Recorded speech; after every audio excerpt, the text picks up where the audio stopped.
로마서 2장 17절에서 29절까지 말씀 봉독해 드립니다. 로마서 2장 17절부터의 말씀입니다.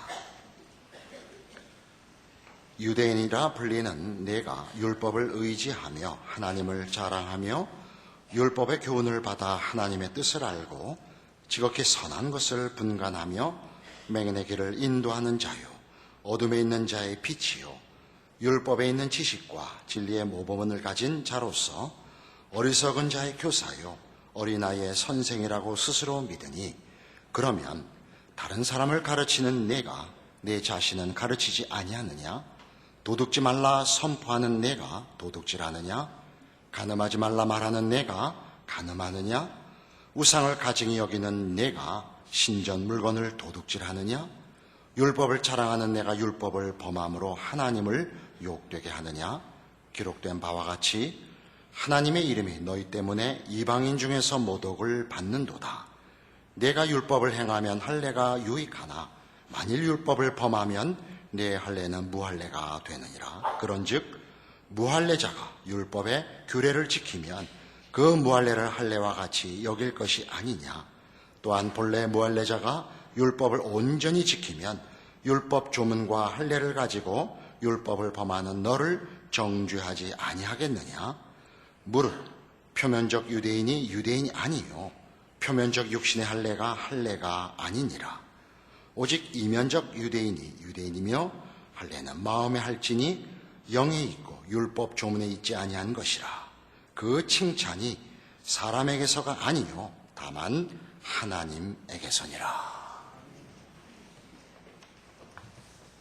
로마서 1장 18절 이하에서부터 3장 20절까지 복음을 설명하는 바울은 인류가 예외 없이 모두 다 하나님의 심판 아래에 있다 하는 것을 증명해 보이고 있습니다. 복음이 되는 까닭은 그것 없이는 해결될 수 없는 자리에 있다. 이것을 먼저 증명해 보이는 것이죠.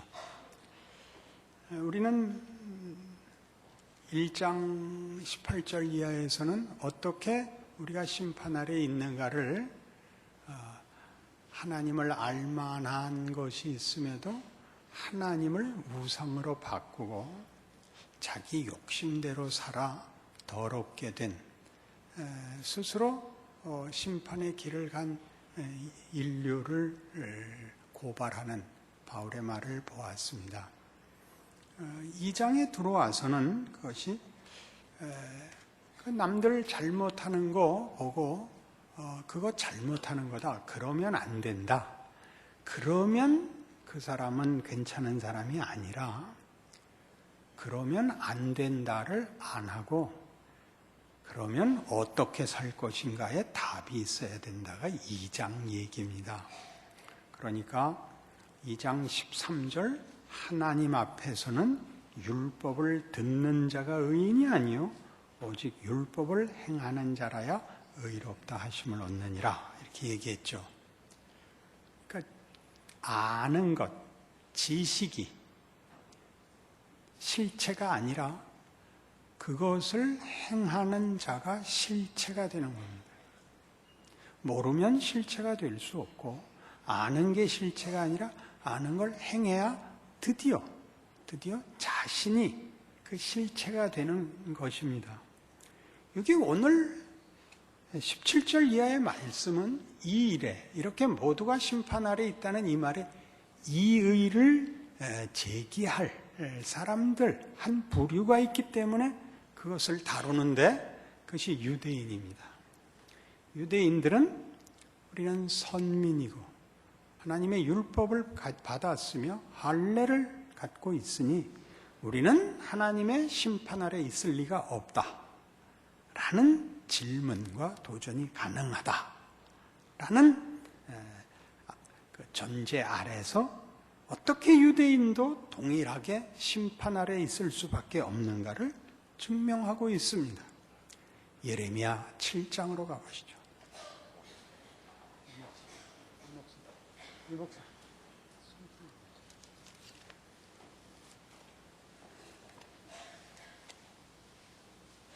예레미야 7장은 구약에 있습니다.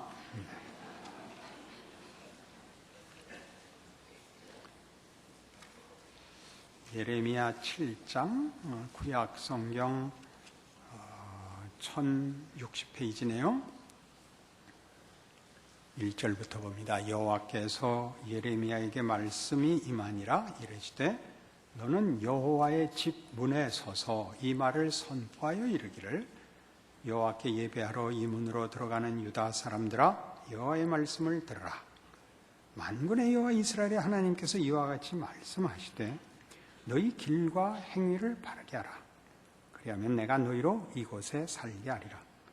너희는 이것이 여호와의 성전이라, 여호와의 성전이라, 여호와의 성전이라 하는 거짓말을 믿지 말라.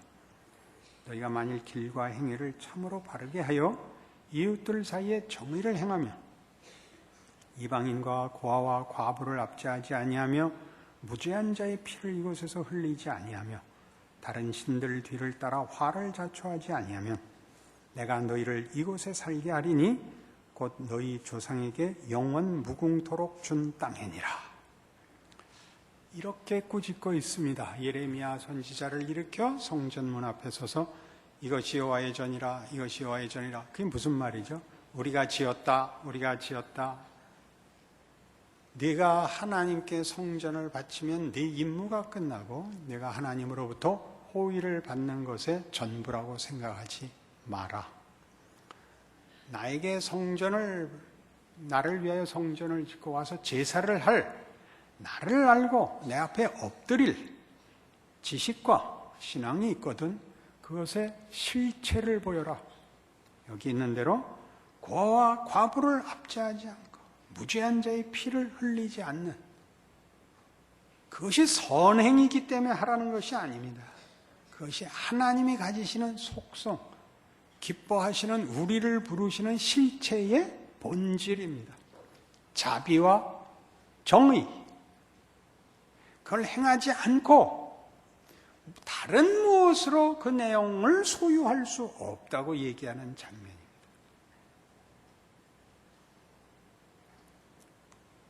조금 더 읽겠습니다. 보라, 너희가 무익한 거짓말을 의존하는도다. 너희가 도둑질하며 살인하며 간음하며 거짓 맹세하며 바알에게 분향하며 너희가 알지 못하는 다른 신들을 따르면서 내 이름으로 일컬음을 받는 이 집에 들어와서 내 앞에 서서 말하기를 우리가 구원을 얻었나이다 하느냐? 이게 옛날 표현이라 완곡하게 되어 있는데요. 이게 아주 서슬이 퍼런 말이죠.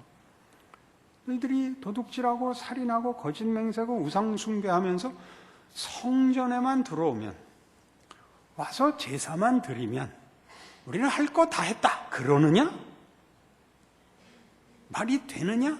이런 겁니다. 현대어 번역을 제가 한번 쓸 작정입니다. 시퍼런 현대 성경 이런 거 하나 쓸. 그러니 여러분 조심하셔야 될 문제죠. 유대인이 선민이라는 지위, 율법을 가지고 있고 할례를 베풀었다는 것이 실체를 대신할 수 있느냐? 실체의 증거가 될 수 있느냐? 그렇지 않다. 본문에 돌아와 보시면 확실해지는데 이 표현을 본문에서 이렇게 똑같이 쓰고 있습니다.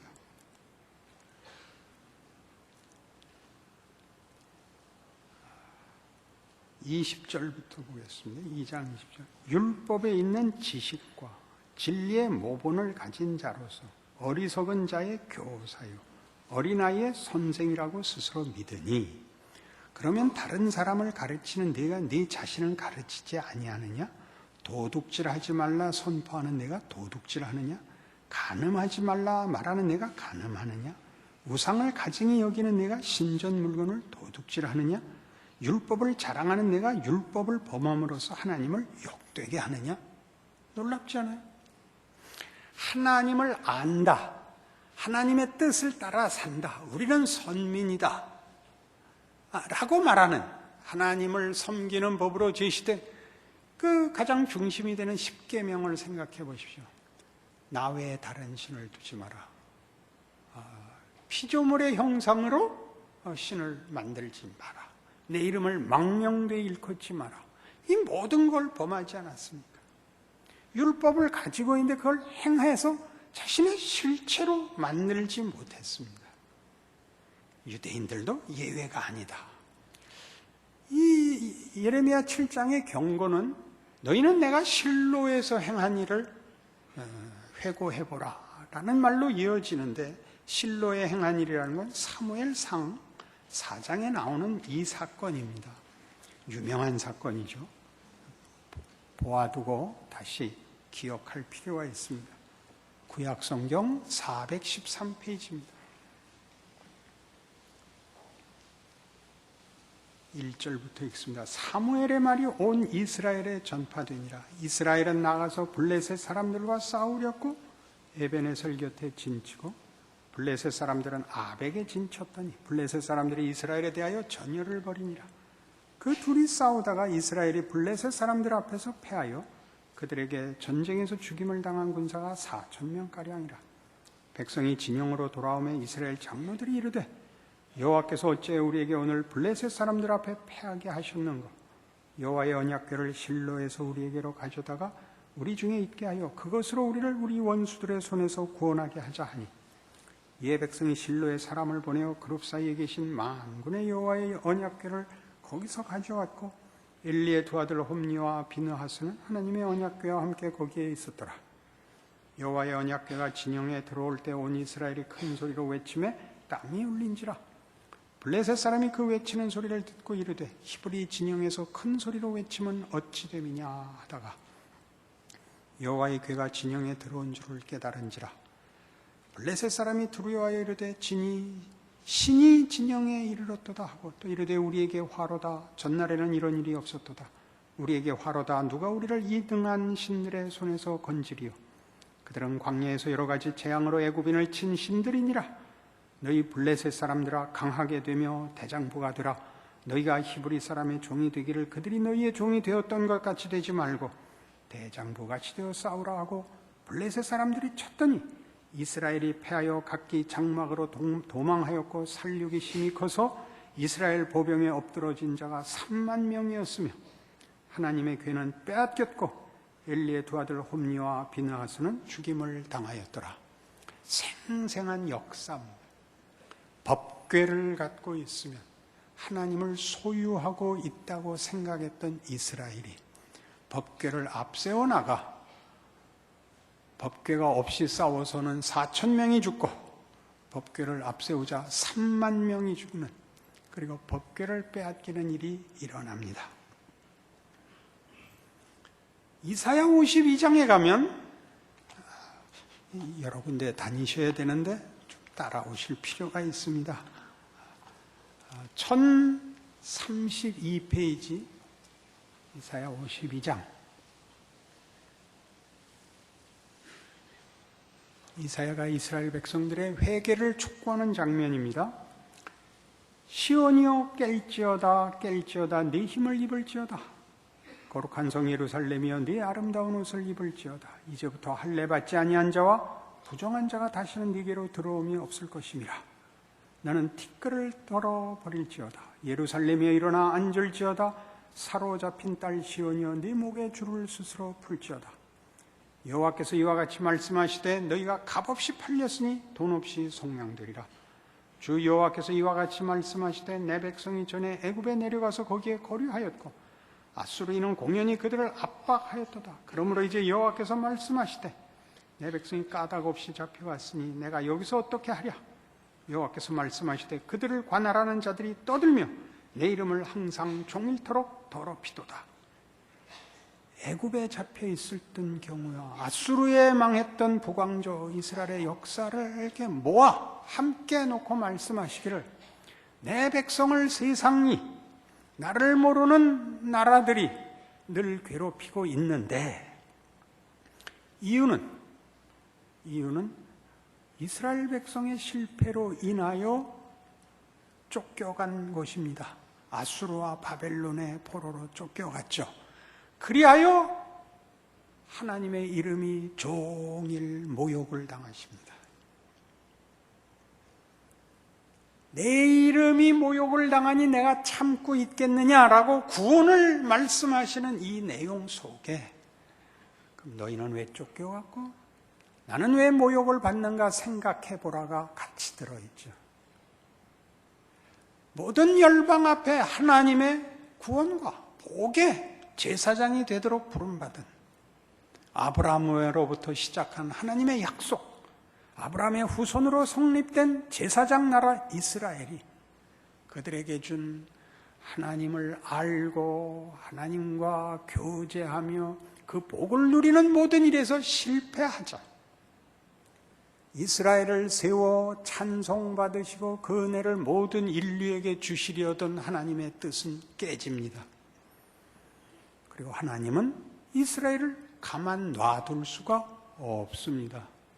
그들도 죄를 자초했으니까요. 그것이 이스라엘의 불신앙으로 그들에게 벌이, 심판이 임한 것만 문제가 아니라 그로 인하여 하나님의 이름이 더럽혀집니다. 무엇을 말하고 있는가 기억하십시오. 선민이라는 이유로, 안다는 이유로, 무엇이 옳은지 안다는 이유로, 율법을 갖고 있다는 이유로 그 지위가 아무런 책임이 없는 건 아니다라고 얘기하는 거죠. 옳은 것을 알고 하나님을 안다면 그 아는 것을 실체화할 의무가 있는 것입니다. 지식에 있어서도 지식을 자신에게 적용하여 자신을 만들어내지 못하면 그것이 본인에게 부끄러움이 되듯이, 허풍쟁이가 되듯이 이스라엘 백성에게 있어서 하나님을 알고 하나님을 섬긴다는 말은 그것을 실체화하여 자신들을 하나님의 자녀라는 하나님의 의지와 목적에 맞게 스스로를 하나님께 맡겨 인류가 스스로 만들 수 없는 하나님의 목적을 그 은혜로 만들어내지 않는다면 그들은 책임에 전혀 자격이 없는 불성실한 자들이 되는 것입니다. 그것이 이스라엘 역사가 바벨론 포로로 예수님이 오시기까지 막막한 세월을 지나야 했던 가장 큰 이유입니다. 오늘날 우리 성도들에게도 그 인생이 막막해 보이는 이유는 아는 것을 자기 것으로 만드는 그 싸움, 예수를 믿는다는 말, 십자가를 따라간다는 말을 자기 것으로 만드는 일에 실패하는 까닭입니다. 믿었고 십자가를 알고 있으니 책임은 없고 보상만 있다고 쉽게 생각하는 그 스스로 자신을 속인, 스스로가 만든 낙관 속에 아마 길을 잃고 있는 것이 아닐까, 그렇게 오늘 지적하고 있습니다. 1279페이지 아모스서 5장에 가시면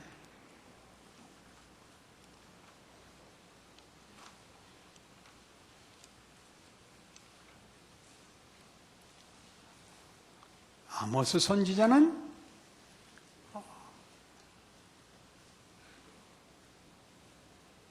멸망을 앞에 둔 이스라엘을 향하여 이렇게 나중에 그 줄줄이 일어났던 선지자들 중에 하나로서 이런 경고, 이런 꾸중을 합니다. 21절입니다. 내가 너희 절기들을 미워하여 멸시하며 너희 성회들을 기뻐하지 아니하나니 너희가 내게 번제나 소제를 드릴지라도 내가 받지 아니할 것이요 너희의 살찐 희생의 화목제도 내가 돌아보지 아니하리라. 네 노랫소리를 내 앞에서 그칠지어다 네 비파 소리도 내가 듣지 아니하리라. 오직 정의를 물같이 공의를 마르지 않는 강같이 흐르게 할지어다. 유명한 말씀이죠. 기독교 신앙을 가지고 사회를 어떻게 건강하게 더 낫게 만들려고 할 때 가장 자주 쓰는 이 인용입니다. 정의를 물같이, 공의를 마르지 않는 강같이 흐르게 하라.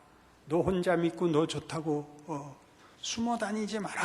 사회적 책임을 지라 하는 때 제일 많이 인용되는 말씀입니다. 이 말씀은 우린 깊이 음미해야 됩니다. 오늘 있었던 유대인을 향한 꾸중과 마찬가지로 예수를 믿으면, 십자가를 알면 그게 실체냐 이거죠. 나냐 이거죠. 그것을 믿은 내가 십자가와 예수로 어떤 존재가 되느냐 하는 문제에서 아까 얘기했던 예레미야 7장과 마찬가지로 너희가 실제로 아버지의 말씀을 따라 행할 수 없다면, 실천하고 있지 않다면 너희들의 주장, 지식, 소유는 다 그것 자체가 실체일 수 없고 실체가 되지 않은 이상은 심판을 면할 수 없다. 왜? 하나님은 행한 대로 갚으실 것이다. 이것이 로마서 1장 18절부터 3장 20절에 이르는 모든 추상 같은 심판의 기준입니다. 각각 그 행한 대로 갚으실 것이라. 여기에 다 떨어야 되는 겁니다. 그 조건을 만족시키라 이렇게 간단한 얘기가 아니라 너희가 뭘 알고 있느냐 이거죠. 세상 사람은 무지해서 못 믿었다고 합시다. 우리는 알고 있죠. 유대인들은 먼저 알았으며 신약시대 성도들은 예수로 인하여 믿고 알게 됐습니다. 그러나 몰라서 심판을 받는 것이 아니라 몰라서 못해서 심판을 받고, 아는 자도 알면 되는 것이 아니라 알아서 하지 않으면, 몰라서 못한 거를 알면 한다고 생각을 하는 대목에 대한 공격입니다. 안 것이 모른 것과 대비되지, 모르고 못한 것과 알고 못한 것은 둘 다 못한 거가 됩니다. 행한 대로 갚으실 것입니다. 무시무시한 생각을 하시죠. 여러분이 아는 것이 여러분을 뭘로 만들었습니까? 여러분을 뭘로 만들고 있습니까?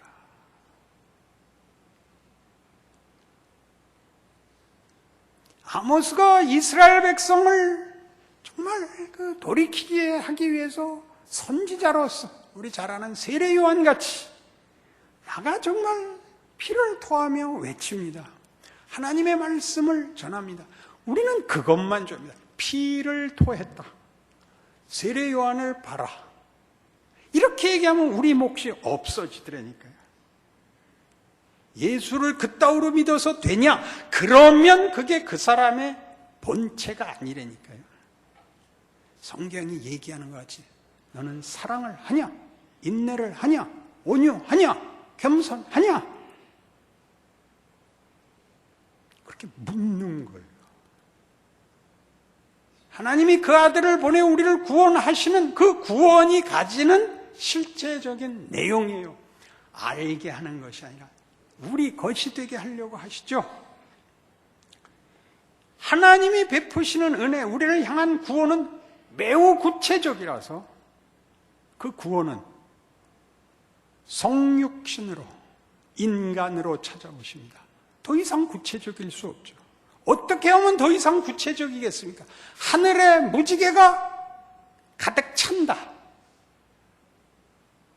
은하수가 가득 흐른다. 땅이 쪼개지고 가운데서 용암이 솟는다. 무엇이 가장 여러분에게서 실제적이겠습니까? 같은 인간으로 오는 것보다 더 무서운, 더 분명한 실체가 어디 있습니까? 구체적으로 찾아오사 우리의 삶을 사시고 우시고 고통스러워하시고 죽으시고 부활하십니다. 우리도 마찬가지죠. 너도 내가 준 말씀, 내가 믿었다는 내용들을 살고 죽고 부활해라 이렇게 묻는 것입니다. 그래서 여러분 이것도 나가서 우리 목사님 설교 최고야. 그렇게 살고 죽고 부활하래 이러고 말 것입니다. 장담하건대 그럴 것입니다. 그러니 내가 얼굴을 펼 수가 없습니다. 죽여버리고 끝이 나야 됩니다. 빌립보서 2장으로 갑니다.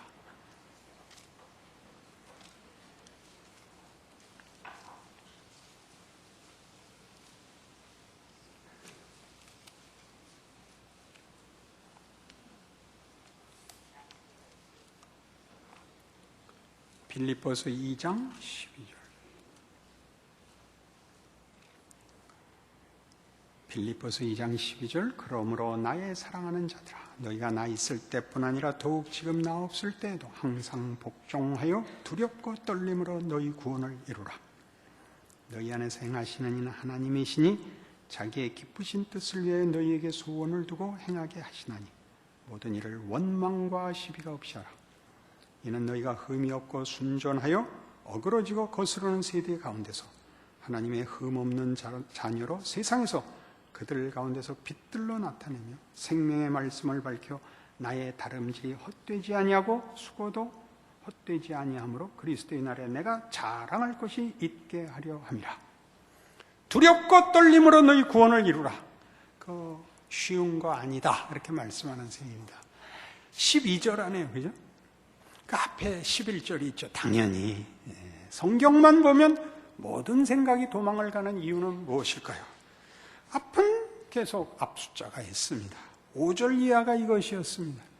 너희 안에 이 마음을 품으라. 곧 그리스도 예수의 마음이니 그는 근본 하나님의 본체시나 하나님과 동등됨을 취할 것으로 여기지 아니하시고 오히려 자기를 비워 종의 형체를 가지사 사람들과 같이 되셨고 사람의 모양으로 나타나사 자기를 낮추시고 죽기까지 복종하셨으니 곧 십자가에 죽으심이라.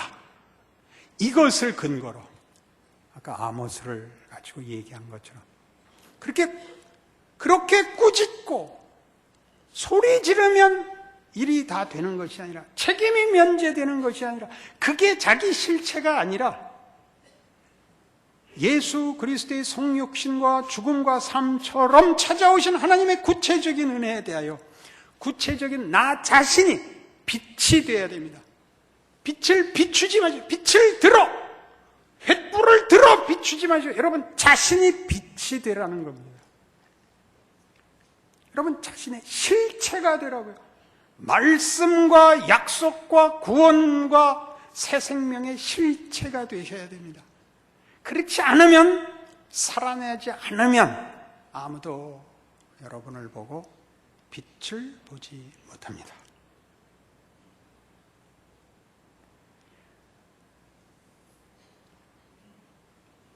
우리가 기독교 2000년 역사 동안에 뭘 했냐면 기독교가 유대인 경멸했습니다.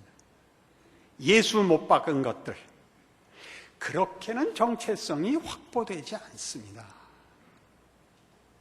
복음서를 보면 바리새인들 그러면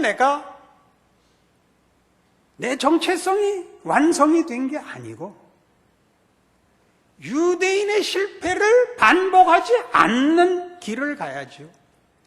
말씀을 갖고 있지 않고 말씀을 살아내야죠. 바리새인같이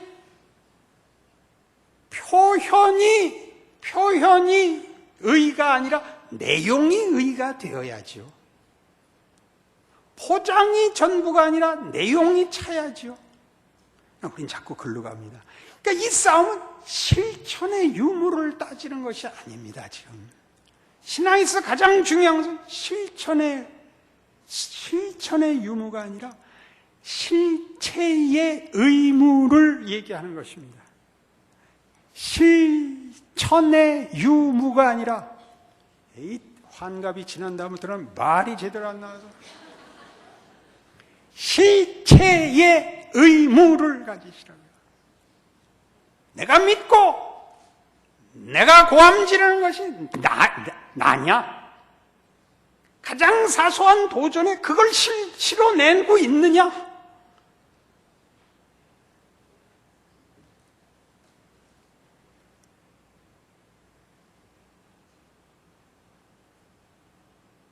차원에서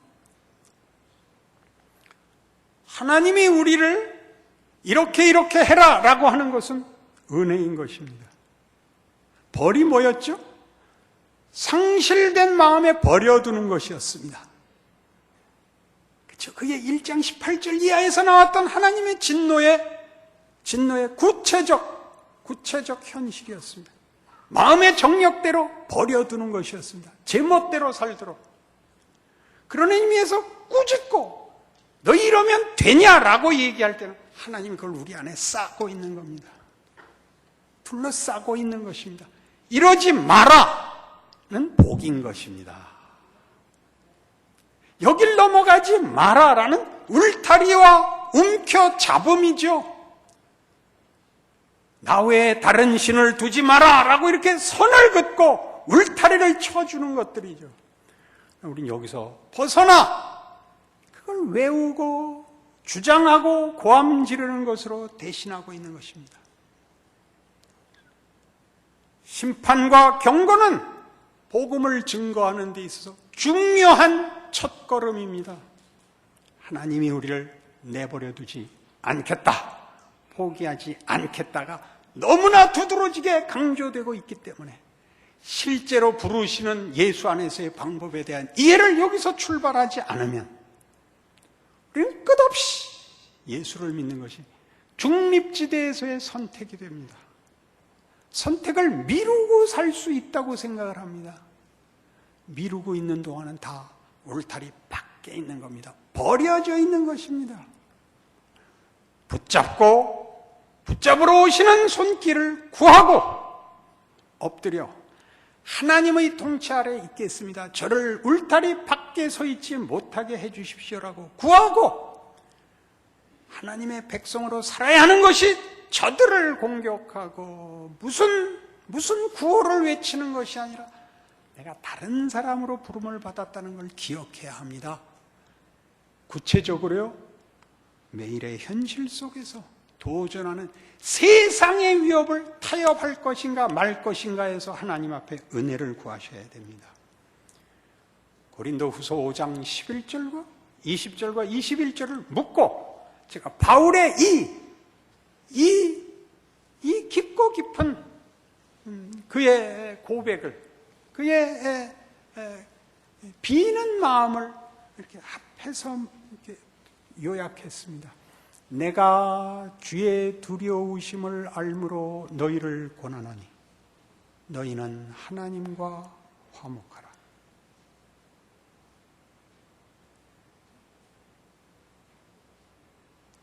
기도하십시다. 하나님 아버지, 하나님과 화목하려면 순종해야 됩니다.